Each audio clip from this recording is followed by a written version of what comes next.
శోభా, mics పనిచేయట్లేదు. నువ్వు వెళ్ళి ఆ పని చూడు. ఎలా? అవి ఎక్కడున్నాయో నాకేం తెలుసు? నేను చెప్తానుగా. బాబు, శ్రీనివాస్ ఇంట్లో కూడా ఏం వినిపించట్లేదు, అంత సైలెంట్గా ఉంది. అవునా? మైక్రోఫోన్స్ అన్ని కరెక్ట్గా ఉన్నాయా? ఇక్కడ నాకేం వినిపించట్లేదు. ఎవరో మైక్రోఫోన్స్ ఆఫ్ చేసినట్టుంది.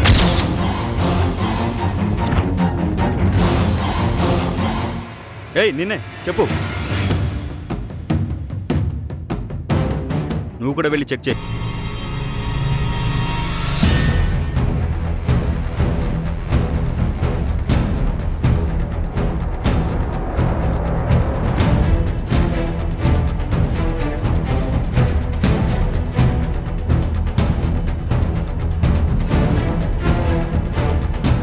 సాయ్, నువ్వేం చేస్తావో నాకు తెలియదు. అక్కడ ఏం జరుగుతుందో నాకు తెలియాలి. వెళ్ళు. అది కాదన్నా. సాయ్, ఇంకేం మాట్లాడకు. ఓ రౌండ్ వేసుకొని రా. అక్కడ ఏం జరుగుతుందో నాకు తెలియాలి. వెళ్ళు.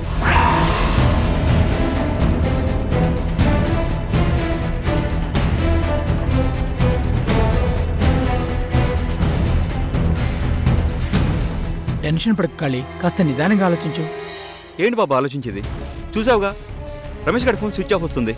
శోభ ఏం మాట్లాడుతుందో దానికి తెలియదు. ఏదో జరుగుతుంది బాబు.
వీళ్ళేనా ఇద్దరు? Yes madam.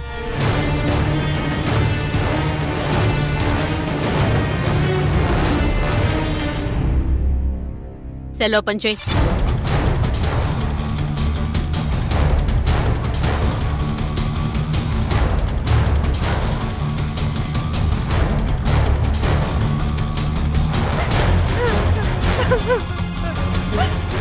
చూడు, నా గురించి నీకు తెలీదు. ఒక్క అక్షరం అబద్ధం చెప్పినా నీ నాలుక కోసేస్తా. జరిగిందేంటో చెప్పు. చెప్తాను మేడం, చెప్తాను. నాకు వాళ్ళకి ఏ సంబంధం లేదమ్మా. ఓ రోజు నేను శ్రీనివాస్ గారి ఇంట్లో పని ముగించుకుని మా ఇంటికి వెళ్ళేసరికి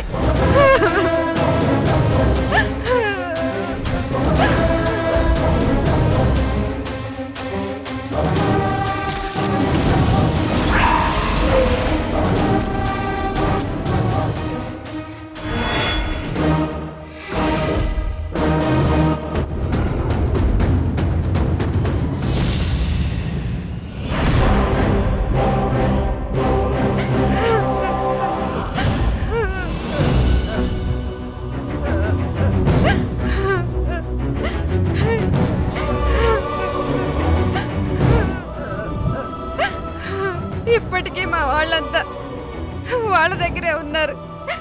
నా పిల్లల్ని, మా అత్తమ్మని, మా ఆయన్ని చంపేస్తామని బెదిరిస్తూ నా నోరు ముయించారు కిరాతకులు.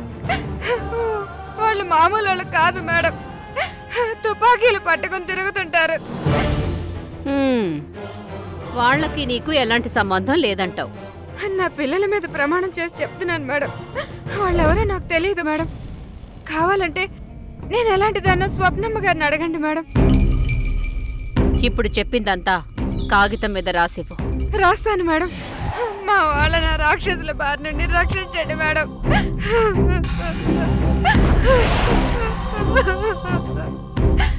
మీ వాళ్ళకేం కాదు. వాళ్ళని క్షేమంగా నీ దగ్గరికి చేర్చే పూచి నాది.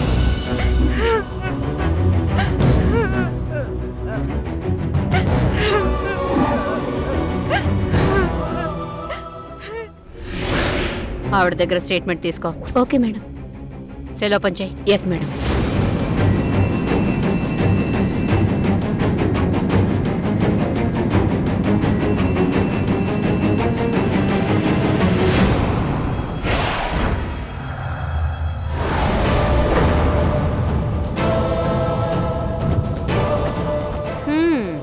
భూమికి జానడు లేవు, ఒంట్లో కేజీ కండలేదు.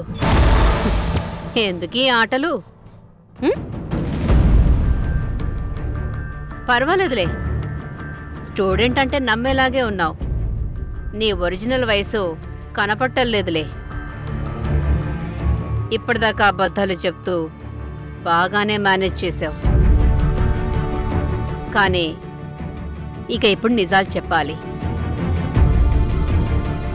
సరేనా? నిజాలేంటి? నువ్వేం వరి కాకు. నిజాలంటే ఎలా ఉంటాయో నువ్వు చెప్తూ ఉంటే తెలిసిపోతుంది. వాటిని నేను బయటికి తీసుకొస్తాను. ఏంటండి ఈ దౌర్జన్యం? ఎందుకు మమ్మల్ని ఇలా టార్చర్ చేస్తున్నారు?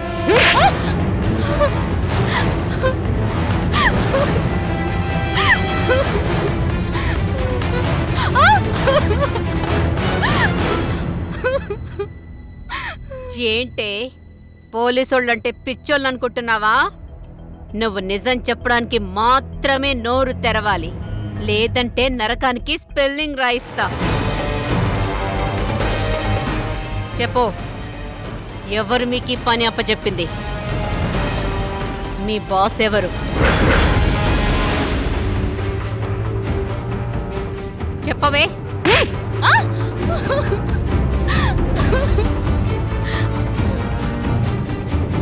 రా.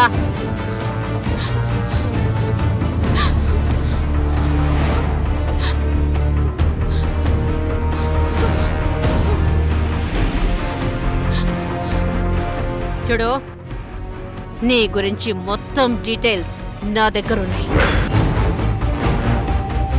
నువ్వెక్కడ పుట్టావు, ఎక్కడ పెరిగావు, ఏం చేస్తున్నావు అన్నీ.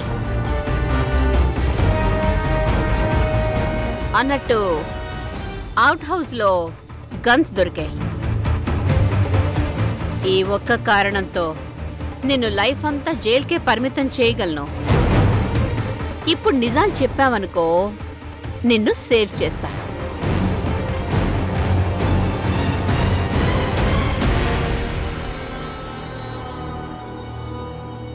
ఆ గన్స్ మీదున్న ఫింగర్ ప్రింట్స్ నీవే. ఇక నాటకాలొద్దు.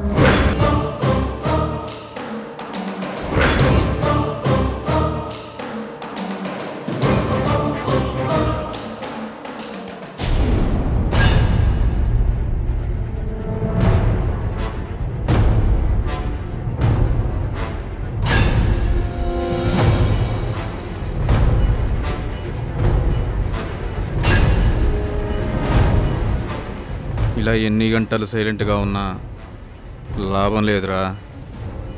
నోరు విప్పాలి కదా. మాట్లాడు, ఓసారి నీ గొంతు వినాలనుంది. ఏం లేదు సార్ మాట్లాడడానికి. అదేంట్రా, నీ చెల్లి శోభ అంతా చెప్పేసింది. నీ దగ్గర ఏం లేదంటే ఎలా? నీ దగ్గర కూడా ఏదో మ్యాటర్ ఉండే ఉంటుంది కదా, చెప్పు. నిజమే చెప్పాలి రోయ్. చెప్పాను కదా సార్ ఏం లేదని. మీరెవరో ఏంటో, ఎక్కడి నుంచి వచ్చారో, దీని వెనకాల ఎవరెవరున్నారో, ఏం చెయ్యాలనుకున్నారో అంతా క్షుణ్ణంగా రాసిచ్చిందిరా శోభ. ఆ స్టేట్మెంట్ మీద సంతకం చేస్తావా?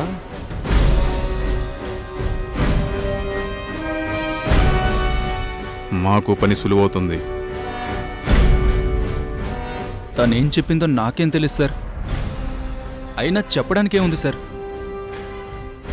సరే చెప్పద్దురా, కానీ లీగల్గా గన్స్ వాడుతున్నారని, గన్స్ సప్లై చేస్తున్నారని రాసుకుంటా. పర్వాలేదుగా. సరే నువ్వు రెస్ట్ తీసుకో, నీకు మంచి విందు భోజనం అరేంజ్ చేస్తాను.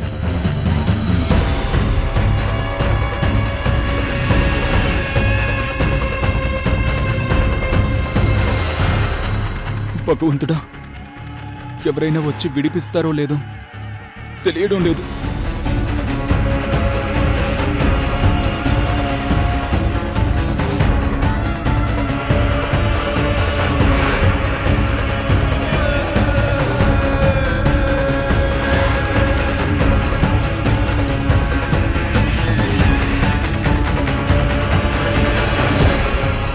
ప్రసాద్, సార్ పాండు గారు మన సార్కి ఇచ్చిన ఇన్ఫర్మేషన్ ఏది?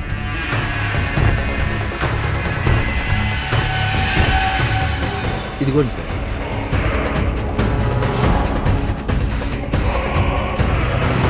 ప్రసాద్, అడ్రస్ మ్యాచ్ అయింది. ఆ సెల్ టవర్ దగ్గరలోనే హౌస్ ఉంటుంది. పాండు గారు ఫోటోలు ఇచ్చిన ఖాళీ శోభకు ఫోన్ చేసిన వాడు ఒక్కడే. ఖాళీ అక్కడే ఉండి ఉంటాడు ఖచ్చితంగా. కమాన్. Yes sir.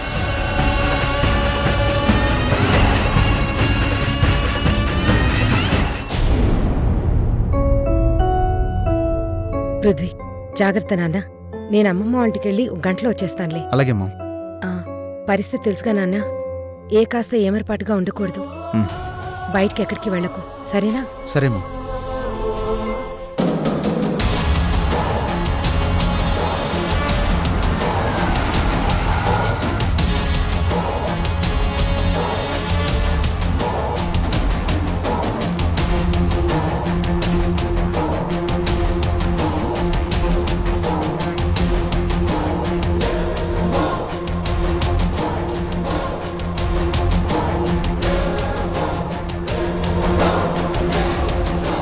వాచ్మెన్ ఎక్కడ మేడం? దేనికి? స్టేషన్కి తీసుకెళ్ళాలి, ఎంక్వైరీ ఉంది. ఇప్పుడెందుకు? నేనే సార్ వాచ్మెన్ని. నీ భార్య? నేనే సార్. కానిస్టేబుల్, వీళ్ళని స్టేషన్ తీసుకెళ్ళండి. ఎస్ఐ గారు, ఏంటిది? వాచ్మెన్ పాతవాడు, మాకు నమ్మకస్తుడు. వాళ్ళని ఎందుకు తీసుకెళ్ళడం?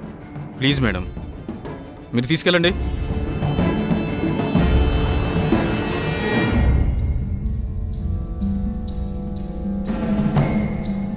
మీరేం టెన్షన్ పడకండి మేడం, ఎంక్వైరీ అంతే, తప్పదు. అతను పాతవాడే కావచ్చు, నమ్మకస్తుడే కావచ్చు, మా రూల్స్ మాకు ఉంటాయిగా. వెంటనే పంపించేస్తాను.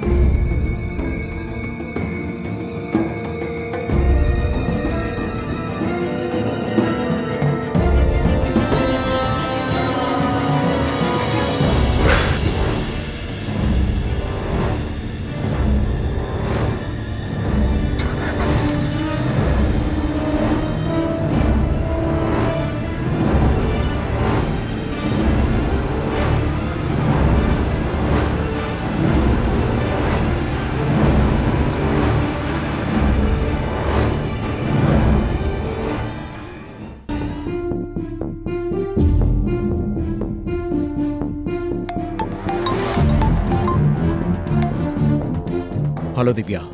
వంశీ, మన వాచ్మెన్ని అతని భార్యని పోలీసులు తీసుకెళ్లారు. అవునా?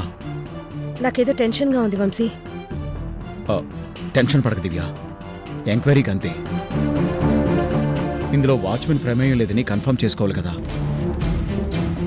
అసలు వీళ్ళనెందుకు తీసుకెళ్తారు వంశీ? ఒకరోజు మనం బయట నుంచి వచ్చేసరికి బ్యాక్ డోర్ ఓపెన్ అయి ఉంది కదా దివ్య. అదే విషయం పోలీసులకు చెప్పానులే. అంతేకాకుండా ఏ క్రైమ్ జరిగినా ముందు క్వశ్చన్ చేసేది వాచ్మెన్నే. దీనికేం కంగారు పడాల్సిన పని లేదు. ఏంటో వంశీ, ఎవరిని నమ్మాలో ఎవరిని నమ్మకూడదో తెలియట్లేదు. అంతా అయోమయంగా ఉంది నాకు. నేను చెప్తున్నాను కదా దివ్య, చిన్న విషయం, ఎంక్వైరీ చేసి పంపించేస్తారు.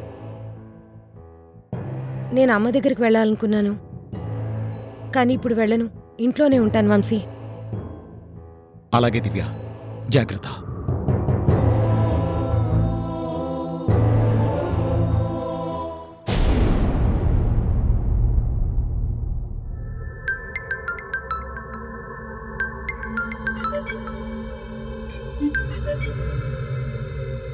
హలో సార్, ఇప్పుడే సాయి ఫోన్ చేశాడు సార్.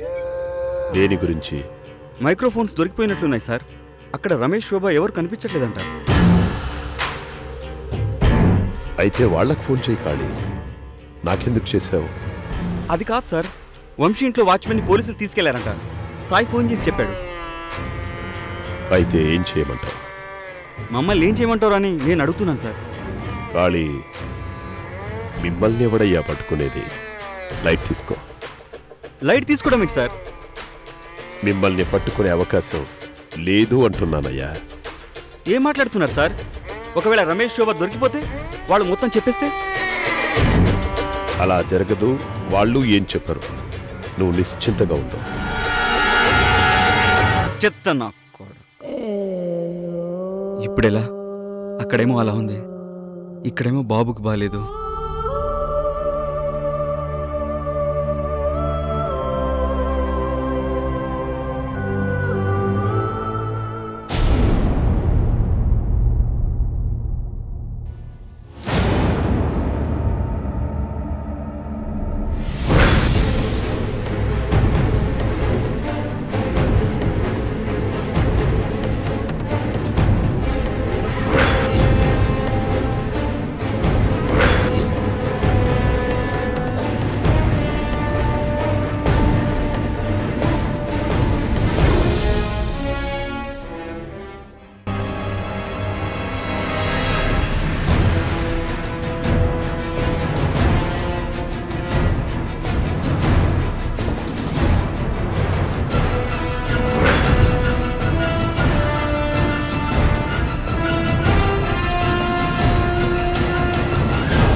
ఎవడికో దెబ్బ తగిలినట్టుంది.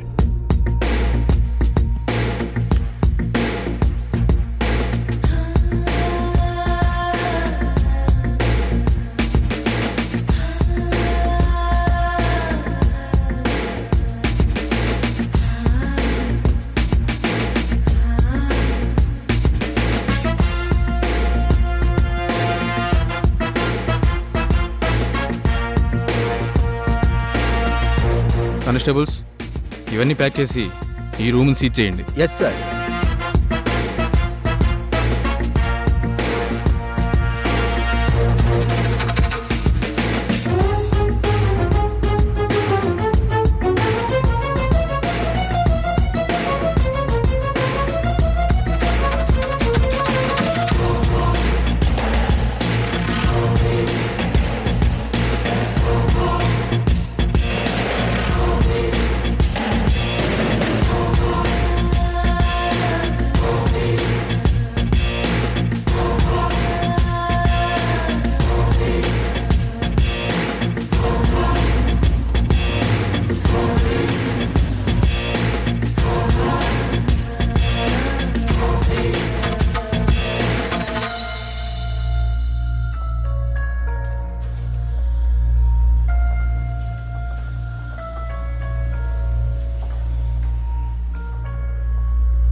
ఒంటరి గమనంతోనే నీ పయనం కొనసాగుతూ ఉంటే